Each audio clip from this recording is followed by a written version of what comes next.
Este programa es presentado por la Casa Bahía SI y auspiciado por la Beneverito Uruguay, bajo la producción de Mati Maor, Orly Leffler y Ori Sherem. No te olvides de seguirnos en Instagram en @la Casa Bahía SI y suscribirte en YouTube o Spotify en la cuenta de Sin Peyes en la Lengua.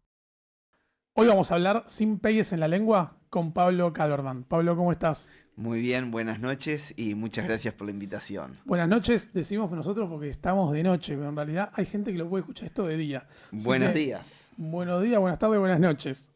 ¿Cómo estás? Muy bien, muy bien. Bueno, Pablo, nosotros te invitamos acá a este programa porque queríamos hablar de la ley de desfibriladores, que a nosotros nos parece que es muy interesante la historia de cómo se dio la ley de desfibriladores y obviamente sos casi el responsable de esto. Entonces queríamos que nos cuentes un poco tu historia. Bueno, esto empieza el 2 de abril del 2007, cuando murió mi padre en el estacionamiento del aeropuerto de Carrasco, el aeropuerto de Carrasco viejo. Mi padre llega a un viaje, lo fui a buscar, me subo con mi madre al auto, empezamos a charlar, mi padre nos sube al auto, digo, ¿qué pasa acá? Que no subió. Me doy vuelta, no lo veo, me bajo del auto, mi padre está tirado ahí, le hago masajes cardíacos, que en aquel momento yo ya lo sabía hacer, no vino ningún tipo de asistencia, no vino médico, después te daré unos detalles más sobre este asunto, Ujú. y mi padre muere sin asistencia médica, sin un desfibrilador en el aeropuerto de Carrasco. Ok. Y para como entender un poco toda la historia. Tu viejo llega con tu mamá de viaje, ¿sí? Vos los vas a buscar y, y cómo es la secuencia. O sea, se suben al auto, contame esa Eh, secuencia. O sea, los el recibís. aeropuerto Carrasco Viejo tenía como un estacionamiento circular enfrente a la terminal. Los busco, me bajo del auto, ellos salen de la terminal, cargamos las valijas en el maletero del auto, mi madre se sube adelante, yo me subo en el volante para manejar y ya te digo, mi padre no se sube al auto, con mi madre charlamos y me bajo en cierto momento del auto porque digo, ¿qué pasa que no sube? Y ahí me doy cuenta que estaba mi padre atrás del auto, tirado en el piso, y al lado de él había un guardia de seguridad del aeropuerto con un walkie-talkie llamando a alguien. Y ahí yo enseguida me puse a hacerle, me di cuenta que estaba en paro cardíaco, y le empecé a hacer masajes cardíacos. Pero Y pará, ¿tu viejo estaba bien antes? Claro, mi padre, 72 años, un tipo alto, fuerte, fornido, en actividad, trabajo, eh, fuerte, un tipo grande, o sea, que no tenía nada, ninguna enfermedad, nada. pero vos lo recibiste a tu viejo y cuando lo recibiste lo viste bien o sentiste que quizás le estaba pasando algo o No, no te diste nada, cuenta. nada, nada. Es como que alguno de los que estamos acá presentes en esta charla ahora se desplome.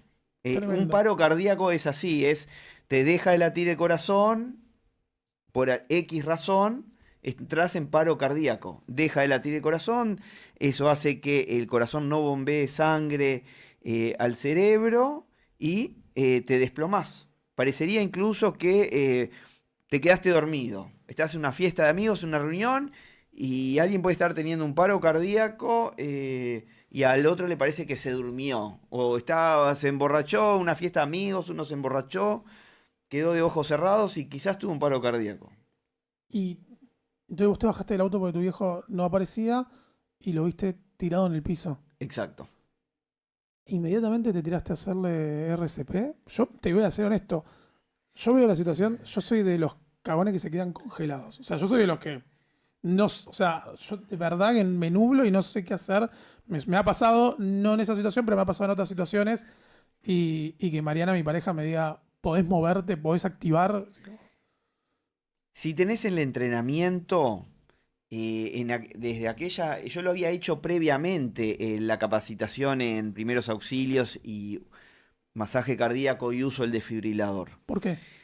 Porque yo en aquel momento practicaba deporte, corría maratones y me interesaba saber este tipo de cosas, que es, ya te digo, el masaje cardíaco y los primeros auxilios. Y el uso de los desfibriladores. Lo hice, perdón que diga en una institución médica, un SWAT, que daba cursos en aquel momento y lo hice y me acordé y lo apliqué. No funcionó, mi padre murió, pero ¿qué pasa? El masaje cardíaco lo tenés que hacer de cierta manera. Lo hice bien porque justamente en el momento de hacer el masaje cardíaco lo haces con los brazos extendidos, juntando las manos, con el talón de la mano, presionando el esternón, hundiendo el pecho 5 centímetros en cierto ritmo. Si querés después ahondamos más sobre esto. Y lo hice bien porque yo sentía el cric, cric, cric, cric, cric. El cric, cric, cric son las costillas rotas que se van rompiendo mientras haces masaje cardíaco.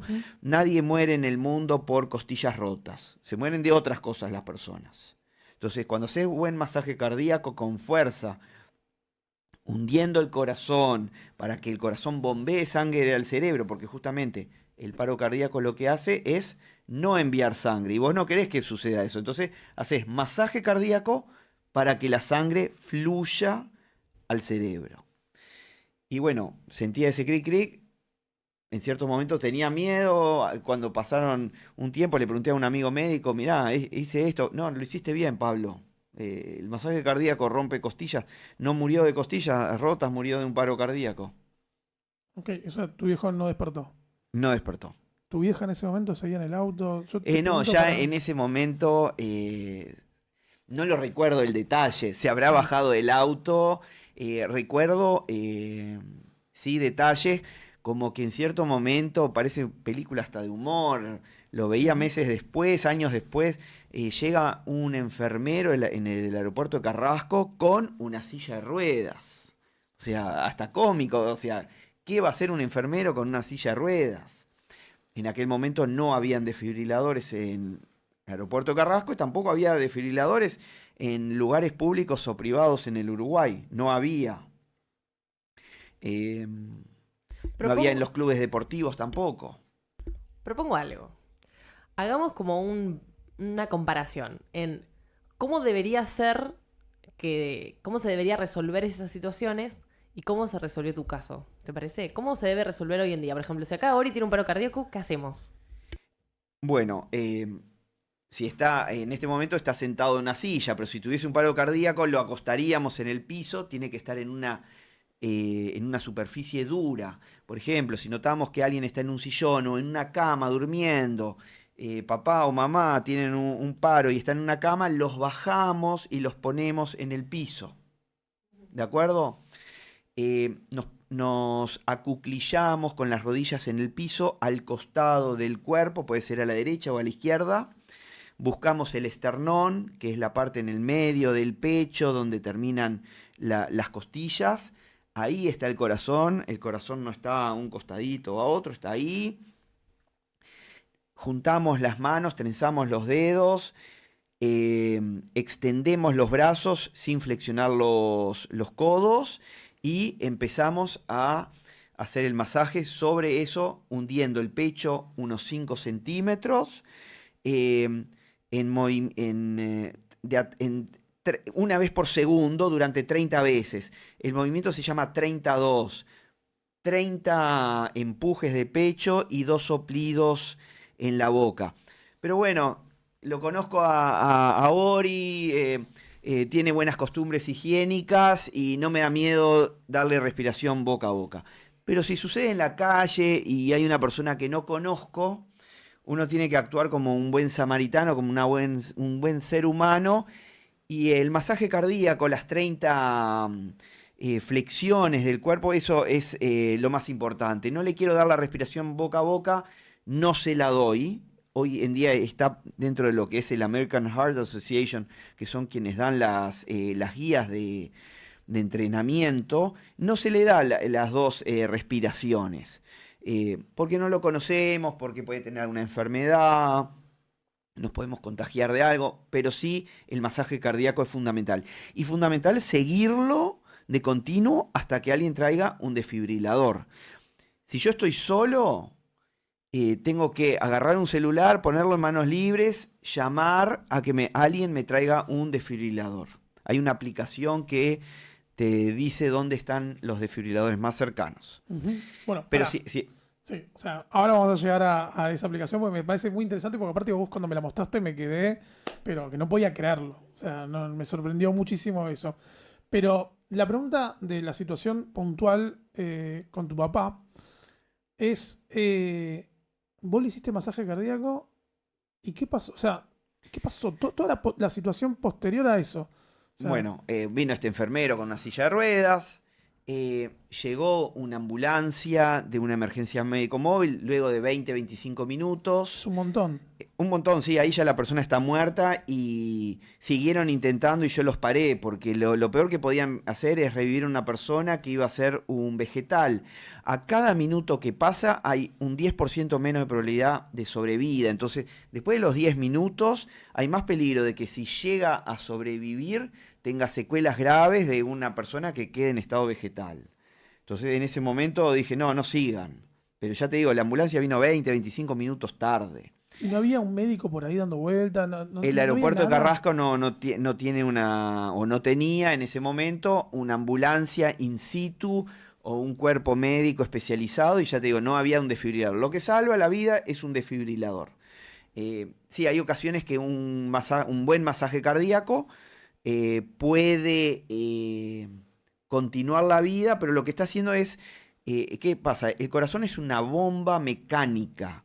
Recibe sangre y expulsa sangre. Entonces, si el corazón se detiene, no te llega la sangre al cerebro. Vos con el masaje cardíaco lo que haces es comprimir el corazón, que se comprima y se expanda para que bombee. para que bombee esa sangre. Pero lo que realmente se necesita y es fundamental es un desfibrilador que cuando llega se colocan los parches en el costado del cuerpo y en la parte de arriba en una forma cruzada. Es muy difícil acá explicarlo no teniendo la gráfica porque los parches en todos los desfibriladores ya vienen indicados con un dibujito de dónde colocarlo. Sí. Entonces, si tú no sabes usar un Es desfibrilador, pedagógico. O sea, es didáctico.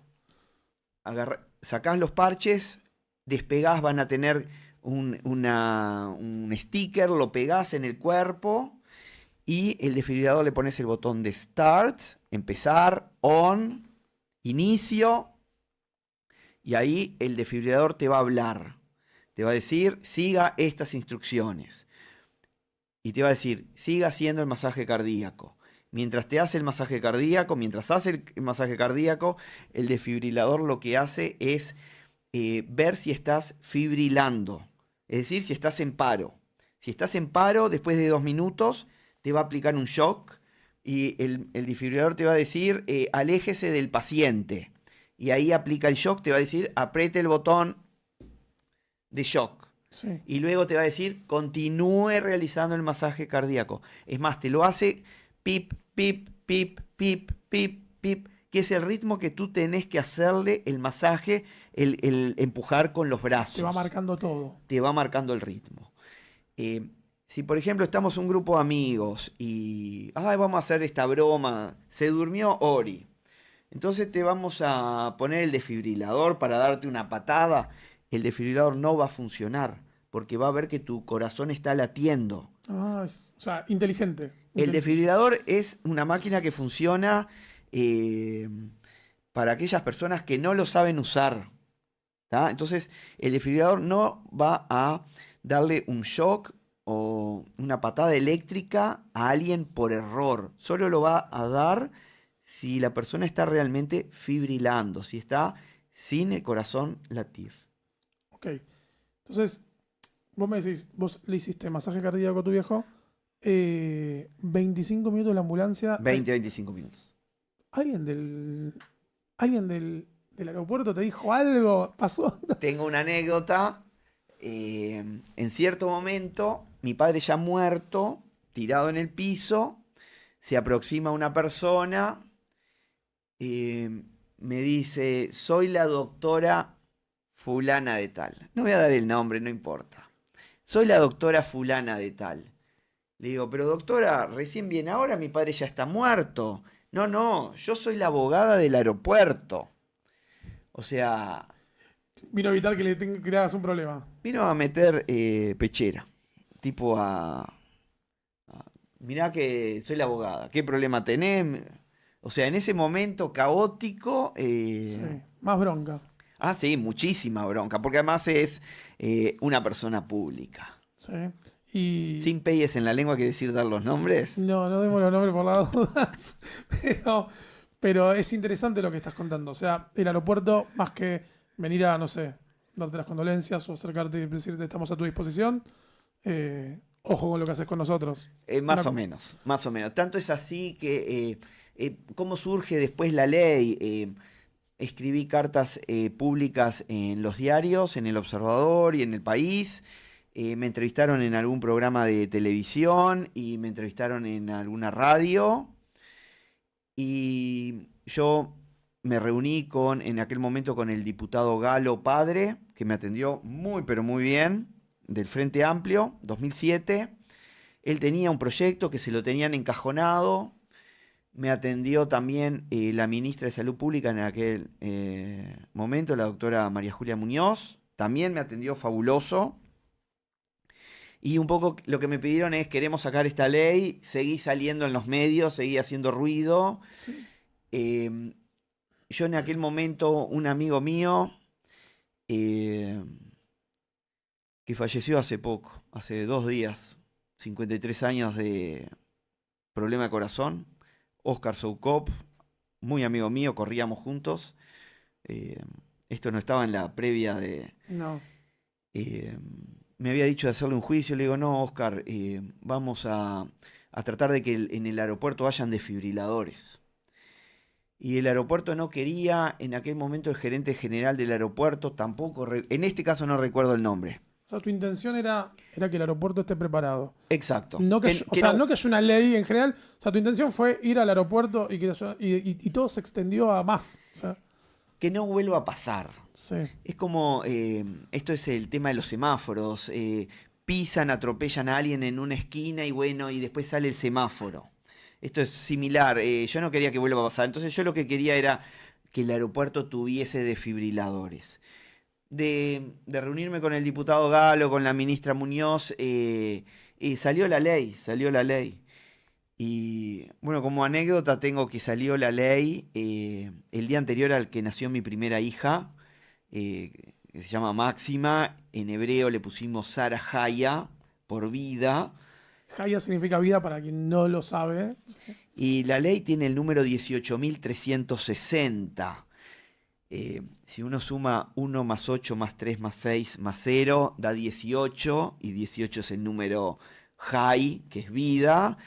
Y 18.360 es además múltiplo de 18. Y además la ley, mi hija nació el 27 del 9, 2 más 7 más 9, 18. Te encanta la cábala, por lo que veo.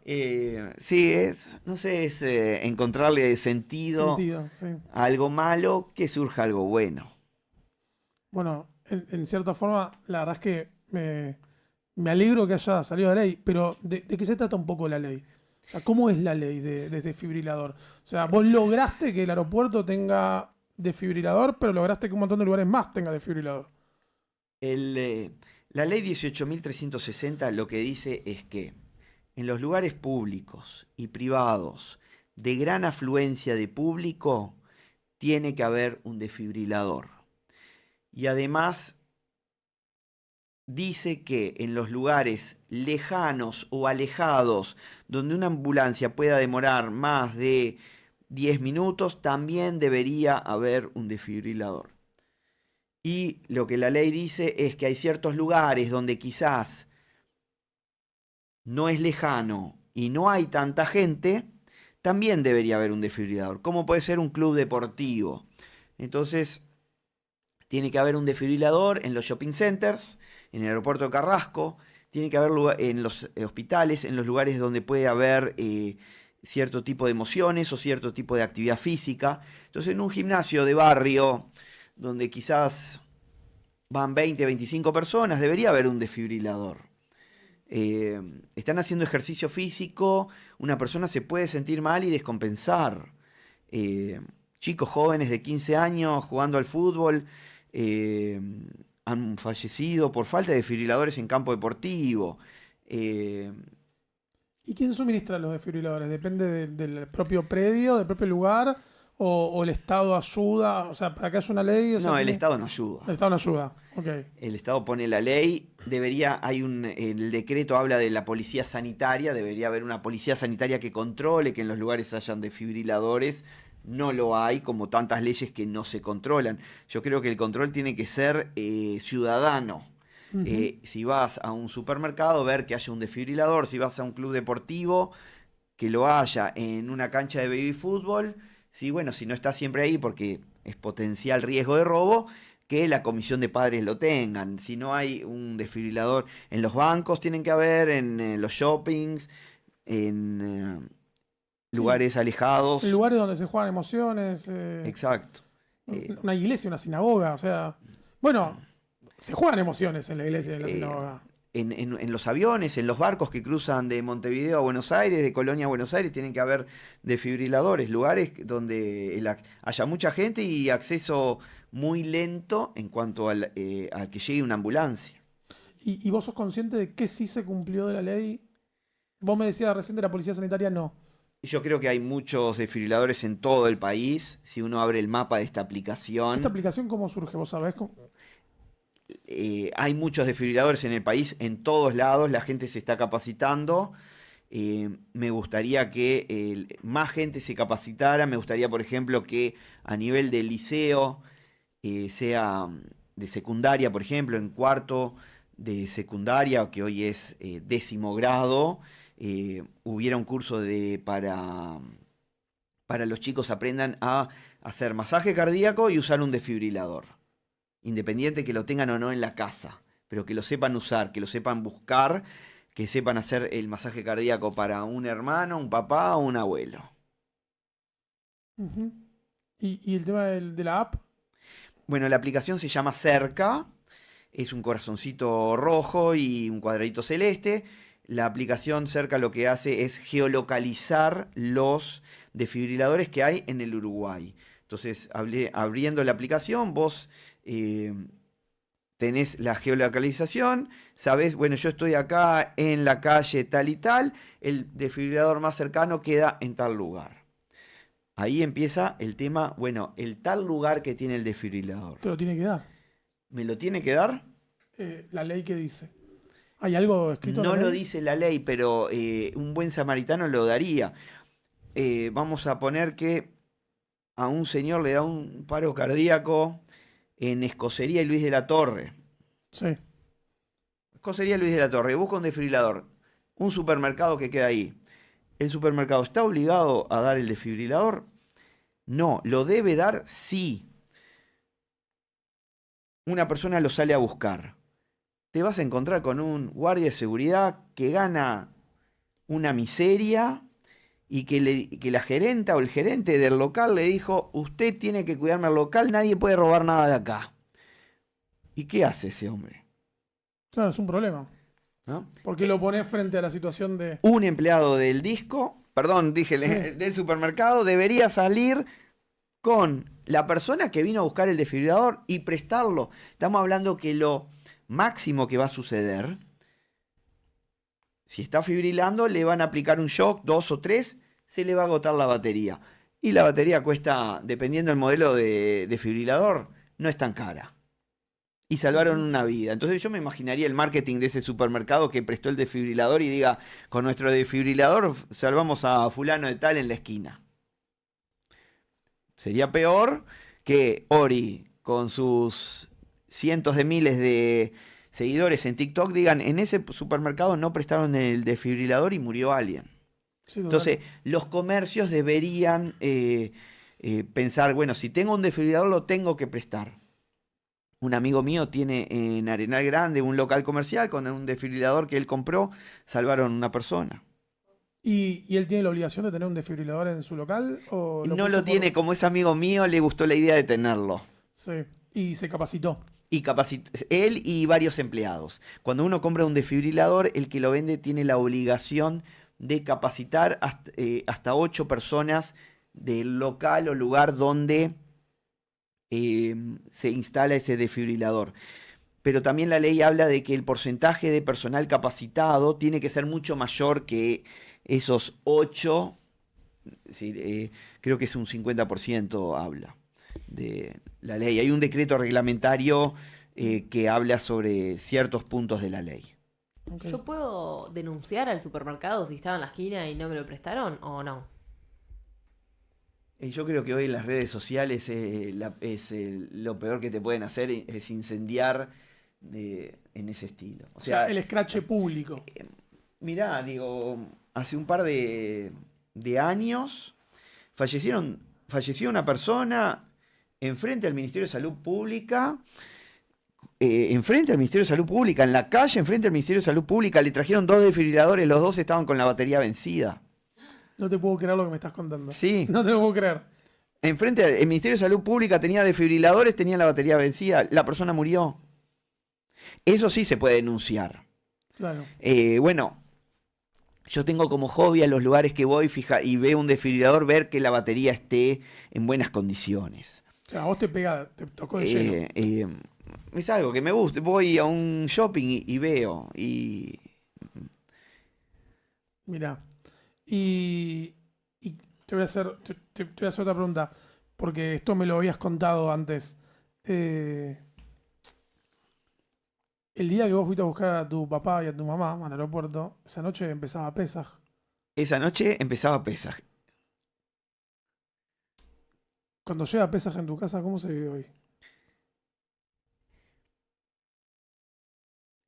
Hoy en día, como se vive Pesaj, libertad, somos libres hoy en día.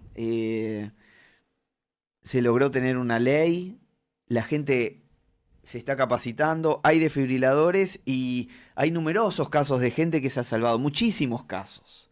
No tengo los números, pero solo con una de las marcas de desfibriladores se han salvado como 50 personas. En varios años para acá, estamos hablando 15 años casi, o más. Bueno, para quien no sabe, Pesaj son las Pascuas judías. ¿Sí? Pesaj es para nosotros la celebración de la libertad, de la salida de Egipto, la salida del pueblo judío de la esclavitud en Egipto. Y eso obviamente nosotros lo celebramos. Y es interesante lo que estás diciendo, porque de alguna forma se celebra el comenzar a vivir, ¿no? Con libertad, pero el comenzar a vivir. Y Sin una mochila o sin el peso de estar pensando, bueno, murió mi padre. Sí, murió, es parte del ciclo de la vida. Ojalá no hubiese muerto tan joven o en esas circunstancias. Pero bueno, de algo malo salió algo bueno. En otros países del mundo está la industria de los abogados y de hacer juicios por muertes accidentales o muertes trágicas o intentar sacar un dinero. Bueno, no lo precisaba, no lo quería y creo que era mejor que esté esta ley, que sirva para la sociedad. Y bueno, a la vista está, funciona. de alguna forma hasta me llama la atención porque realmente la forma que salió es haciendo ruido. O sea, haciendo ruido, haciendo lío. Y me parece que hasta es increíble el poder de transformación que tiene el poder salir a reclamar por lo que es justo. Estamos hablando que sucedió en el 2007, no había Twitter, creo que no había Facebook, o yo no lo tenía en aquel momento, no había TikTok, no había Instagram, no había nada. Era escribir cartas que salían publicadas en Ecos del diario El País o en El Observador, y algún canal que me hizo una entrevista y alguna radio también que me hizo una entrevista. Hoy en día me han llamado también de otros canales para charlas cuando pasó lo del Ministerio de Salud Pública, con una persona muerta con 2 desfibriladores sin batería, o cuando falleció un muchacho en un club deportivo, también de una radio deportiva, me llamaron para entrevistarme. Y hoy en día mucha de la gente que me conoce me llama para saber qué desfibrilador comprar o dónde hacer la capacitación. Y bueno, como anécdota que mencioné lo de los jóvenes en la escuela integral, todos los chicos de biológico y de medicina hacen el curso de masaje cardíaco, primeros auxilios y uso de desfibriladores. Y luego estos chicos, con la docente María Noel López, lo trasladan a este curso, ellos lo reciben de profesionales, pero luego ellos, dentro del marco de los estudios que ellos tienen, se lo trasladan a los chicos de cuarto de liceo. Entonces, los de biológico y medicina salen con el conocimiento práctico, pero lo transfieren a sus amigos y compañeros de cuarto.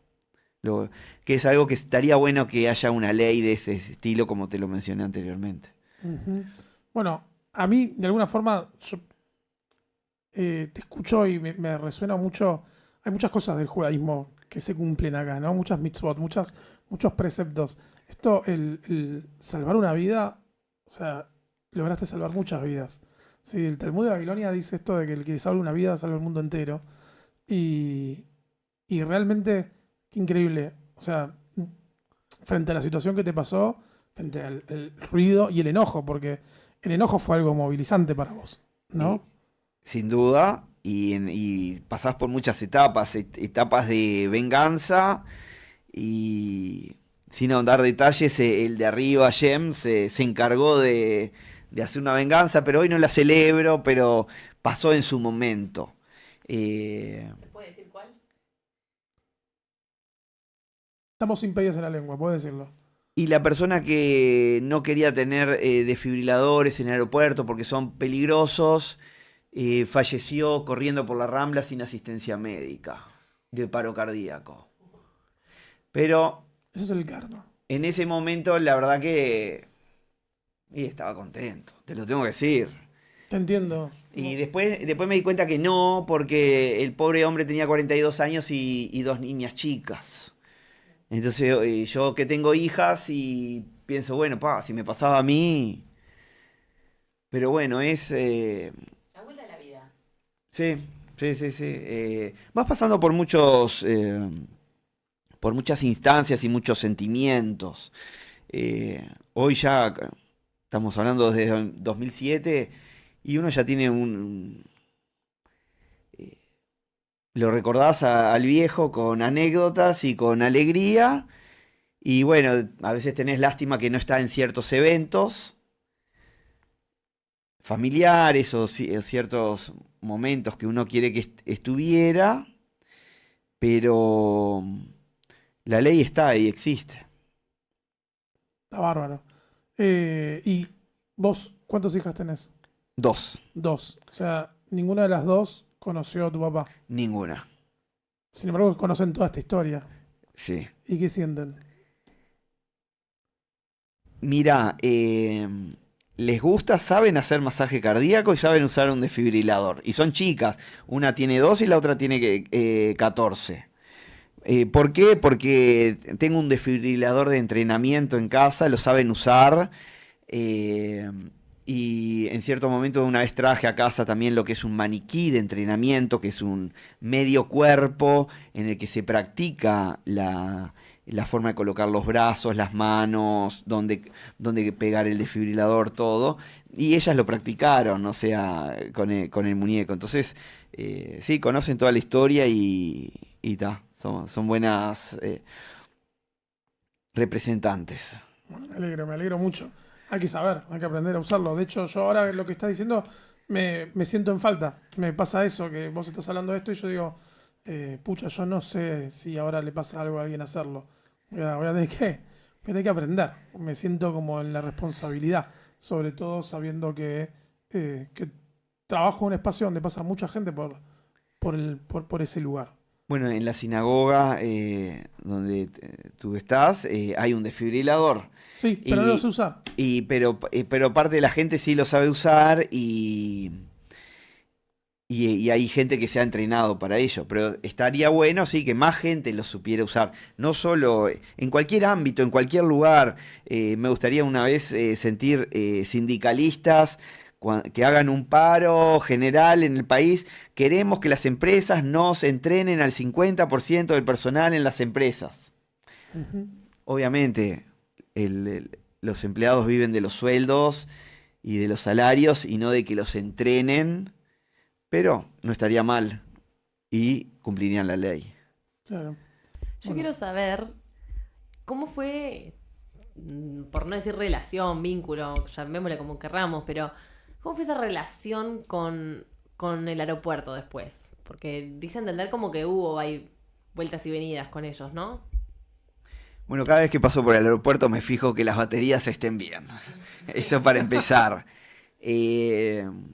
Colocaron desfibriladores después que pasó. Incluso en ese momento donaron un desfibrilador para el Estadio Centenario, que todo eso se hizo en entrega en el Ministerio de Salud Pública con la ministra Muñoz, y ahí yo estaba presente. No, relación ninguna, en verdad ninguna. O sea, ¿no le volviste a reclamar? No. ¿Estás en paz? Sí. Sí. Estoy contento, o sea, es algo que exista esta ley me hace feliz, ¿Y estuviste en paz desde el momento que salió la ley o tardaste en estar en paz? No, cuando salió la ley, porque además al día siguiente nació mi hija, entonces fue ley e hija. Mi hija lleva el nombre de Máxima, mi padre se llamaba Pedro Máximo, Sí. entonces un poco en honor a él. ¿El judaísmo te movió en algo? Voy a reformular la pregunta, estoy preguntando horrible. ¿El judaísmo te llevó por algún camino para tomar ciertas decisiones sobre este tema? En ese momento no, luego me surgieron cosas, pero en ese momento no. Yo estaba en pareja, me estaba por casar, tanto es así, digo, como anécdota, que en febrero del 2007 me casé de apuro por civil. ¿Por qué? Porque mi tía salió del CTI, mi tía estaba muy grave y había venido mi prima que vivía en Suecia. Entonces mi padre en febrero me dijo: Pablo, mirá, la hermana de él, mi tía, salió del CTI, está bien, casate ahora que ella está viva porque no tiene buenas perspectivas. Y bueno, en febrero del 2007 me casé, ya te digo, de apuro, porque estaba toda la familia, digamos. Y al poco tiempo, y mi padre fue testigo de mi casamiento civil, febrero de 2007, y al poco tiempo, 2 de abril del 2007, mes y medio, murió mi padre. O sea que mi padre estuvo en mi casamiento civil, después no en el religioso, que fue en septiembre de ese año, pero... y mi tía luego vivió desde el 2007 al 2018. Que estaba grave y salió del CTI, pero bueno, como anécdota. Tremendo. Bueno, la verdad, Pablo, te agradezco por haber venido, por haber tomado este tiempo para poder contarnos un poco sobre cómo se dio la ley de desfibriladores en Uruguay y te agradezco por la lucha de esto, porque has salvado vidas, seguramente. Así que muchas gracias por todo lo que hiciste. Bueno, no, yo como mensaje final decirle a la gente que tenga un desfibrilador cercano en su trabajo, en su barrio, en su club, que pidan que un desfibrilador no es tan caro, hay entre $1.700 y $2.000, alguno más, varían el precio según la duración de la batería. Es algo que a veces la gente gasta en un viaje o en televisores que tienen ese valor y perfectamente podrían comprar un desfibrilador para sus empresas o donde trabajan, o si son empleados que pidan que las empresas tengan desfibriladores y que los capaciten. Si no lo hacen, todas las emergencias médico móvil dan cursos de capacitación, la Intendencia tiene cursos de capacitación que son gratuitos. Las sociedades médicas también. Entonces, es algo que vale la pena. Lo puedes usar en tu casa, si Dios quiere no, y que nunca lo tengan que usar. Es como el seguro del auto. Vos el auto le comprás el seguro y no salís a chocar o no salís a a que te dañen el auto. No, ojalá que sepas usar un desfibrilador, pero no lo tengas que usar. Es como un seguro. Y bueno, que la gente se capacite, que la gente se interese por el tema y bueno, que nunca se precise. Gracias, Pablo. A las órdenes.